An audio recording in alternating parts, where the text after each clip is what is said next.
see you guys in the dark.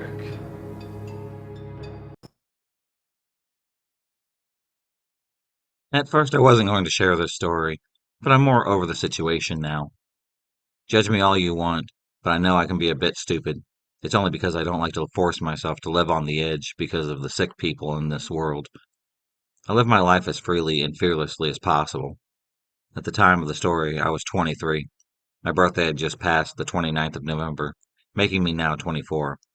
I'm 5'2", 170 pounds, strong enough to help move furniture, but not strong enough to defend myself the way I would like.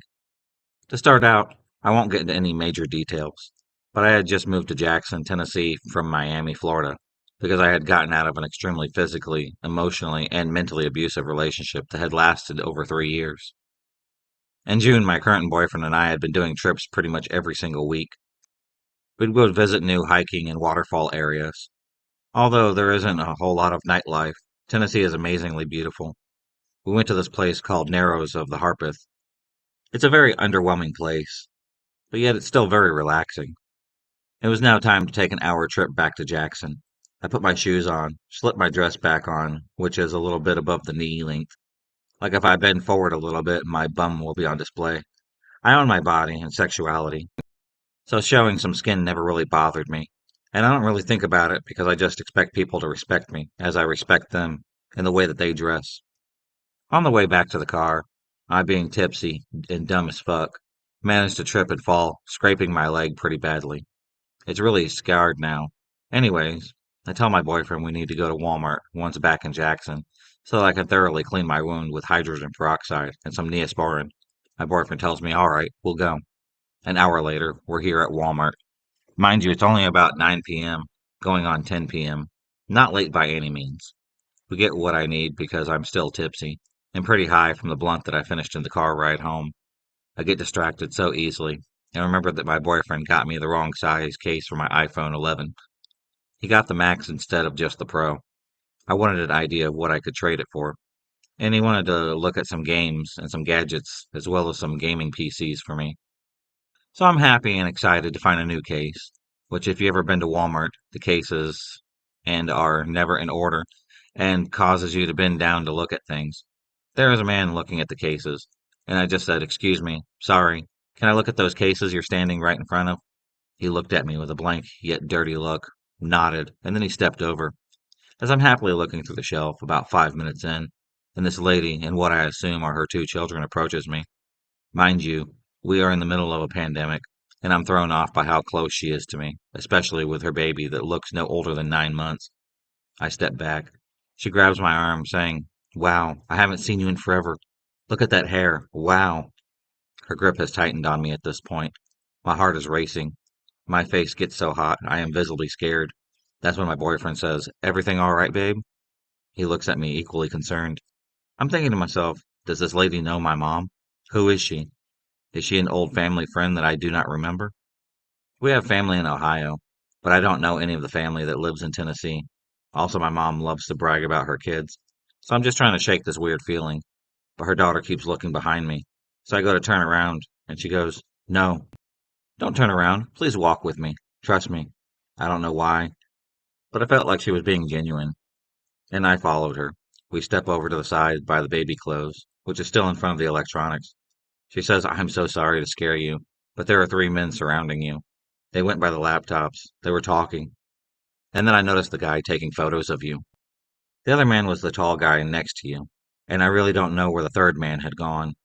All I can remember is this high pitched ringing in my ears. My stomach had flipped, and I felt like I was going to be absolutely sick. I didn't know what people meant when they say everything had slowed down for them. But in that exact moment, everything had moved in slow motion. I was freaked out to that point. I have no clue what she said right after that. It was as if I blacked out for a moment, and then quickly came to realization that the family and my boyfriend were looking at me, really panicked. I turned around. There he was, Hispanic, shorter, and maybe about 5'1", but he was very much built. Also looked to be about 40 years old. The other was white, maybe in his 40s, about 5'11" as well. The dead blank rage in that Hispanic man's eyes will forever shock me. Like his first meal in 5 days had been stolen from him, and he was ready to kill in order to have it back. That's when I saw the white man walk over to him. They said something both, and then looked at me, looking back at each other, said something else, and then started to slowly walk towards us. At this point, we all turned and headed for the registers. That's when I thanked my lucky stars, because there were about 3 cops at the front of the store. By the time I had brushed past people to the self-checkout, with tears in my eyes, frantically repeating, "Excuse me," to anyone who got in front of me, I looked back and saw them just standing there, but with the third guy this time. My heart had sank. I wanted to pass out at that moment. It looked like it was going to be up to the cops at this point, because they hightailed it once they saw me get close to the cops. With me being high, I wasn't going to chance the cops turning this around on me, because I was simply stoned and tipsy. My only thought was to get back to the car, get to our gun, and don't stop. My boyfriend said he could barely keep up with me, and at one point I had grabbed his hand so tight he had to force the grip off of me, because I felt like I was going to crush his hands. And everyone else bashes my boyfriend. I don't expect a man to be my savior. Also, he isn't the angry confrontational type. He's always very calm, level-headed. He wouldn't hurt a fly unless I asked him to get rid of it. I knew I was the target, and right now I'm putting him at risk. I knew they could easily jump him, and then one of them would overpower me, just like that. I probably looked crazed, half walking and running past everyone, but I really don't care. I wasn't going to become another missing person. We made it safely to the car. We get out of there as quickly as we can. I've never seen him drive so fast, as he is beyond careful and would never speed ever. We sat at a Sonic for about an hour to make sure we weren't being followed. Recounted everything that had happened. I just couldn't believe that we both were so tipsy to not notice that I had been become prey in somewhere as simple as a Walmart. I never felt so stupid. I never want to experience that fear ever again in my life. I never got a chance to thank the lady for pretty much saving us. Sometimes we talk about it. Like, what if the lady hadn't seen the guy and noticed what was going on? Even if we had caught on ourselves, there was 3 of them, and we only saw 2 at first. I can only think of the horrors that would have ensued.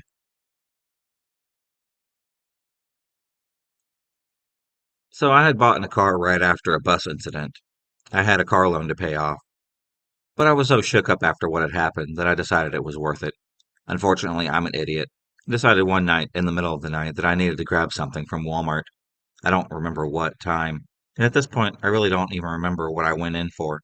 But I do remember that I was getting out of my car, saw a rusted car pull up in front of the building. The larger person in the driver's seat kind of shoved some skinny, disheveled looking late teen in his early 20s out of the car, was kind of aggressively ordering him to do something, and then he drove off. I saw the teenager look at me as I closed my door and scurried into the store. I had kind of a do not involve me mentality. I didn't know what they were doing, and I just didn't want to be involved with anything. This only lasted a few minutes. I had immediately gone into the woman's clothing section because I wanted to be further away from the entrance when he came in, but damn, if that obvious drug addict didn't immediately run up to me. I can be naive, but I'm completely sheltered. As soon as he opened up his mouth, I knew he was going to ask me for money, and money is a pet peeve of mine. I work hard, and I made very little money, and I had to work hard for it. I was lifting boxes of produce, assembling furniture, having to take a bus with crazy people. Before I had a car, if I missed the bus, I would have to walk miles just to get home. I realized at this point that the person who dropped him off ordered him to get money some way or another, and I was really annoyed. I could see him preparing himself to take and look pitiful, opening his eyes wide to look innocent. I guess he didn't understand how insincere he looked right off the bat, and was like, "Ma'am, can I ask you?" "No," I say immediately. I cut him off. I didn't want to hear whatever lie he was about to tell me. He tried a few more times, got mad, and then stalked off, pissed off at me. He found the lady working in the changing rooms, and I could hear him talking to her in the same sincere tone, complaining about me to gain some sympathy. "Ma'am, you won't believe how rude this bit—" She cut him off, and I heard her call out on the radio very loudly, "Security, come get this crackhead out of here." I heard him pleading with her, and her yelling at him for a minute, and security came to escort him out of the store. It was very funny at that moment, and I thought that it was over. I went about my business, checked out, and I was about to step out when I suddenly had thought, that guy is mad at me. He knows where I parked, and his ride had drove off leaving him there. So that guy is still out there. There was only 4 cars in the parking lot. mine with two cars next to it, and one a row right after mine. I thought I was overreacting, but I felt like it was a bad idea to go out there alone. I stood there for a few minutes contemplating getting security to walk me out when I heard someone getting checked out. I looked over to see that it was a very well put together tall man who seemed very nice, so I waited and asked him to walk me to my car. He happened to be from the car that was the row right after mine. He didn't mind at all, so I had walked with him to my car, locked the door, and he walked to his. I really thought that I had overreacted at this point. I thought that I was just being paranoid until I pulled out and drove past the two cars next to me to leave. I saw that young man uncrouch from between the two cars next to mine and then walk off. I stopped going out alone at night after that, and I started to keep pepper spray in my hands in parking lots just in case if I did. If you enjoyed this video, please subscribe, like, and hit the bell for notifications on future videos and become a stalker of the night. And I'll see you next time.